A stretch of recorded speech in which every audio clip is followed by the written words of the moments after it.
Sonography करायला गेलो होतो. सोनोग्राफी करून आलो. त्यांचं म्हणून पवार साहेबांचं नाव सांगितलं. नंतर पवार साहेबांचं हॉस्पिटलमध्ये आलं मग चेक करण्यासाठी. मग तिथे त्यांनी सांगितलं असा प्रॉब्लेम आहे. मग तो प्रॉब्लेम सॉल्व्ह करण्यासाठी मग त्यांनी ऑपरेशन करायला सांगितलं.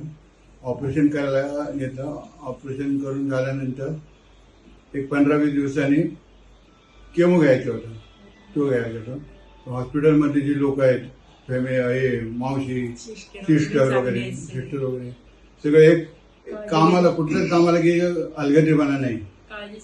आता करू नंतर करू असं काहीच नाही. पहिलं काम नंतर बाकी नाही अशा पद्धतीचे आहे. कुठलीही अडचण आली तरी लगेच सॉल्व्ह करतात असे आहे. डॉक्टरचं त्या तिथे 2 डॉक्टर आहेत.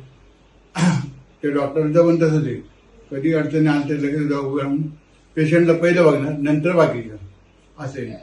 आणि स्वच्छता मेन स्वच्छता पूर्ण हॉस्पिटलमध्ये पूर्ण स्वच्छता पूर्ण आहे असं हॉस्पिटलचे प्रकारे. मला छोटी पहिली ही गाठ होती. मग ती नंतर मग हे केलं सरांना सोनोग्राफी केली. मग ते सरांनी सांगितलं ऑपरेशन करायला लागेल म्हणून. मग मनावर घेतलं आम्ही आणि ऑपरेशन केलं. ऑपरेशनचा काही त्रास झाला नाही.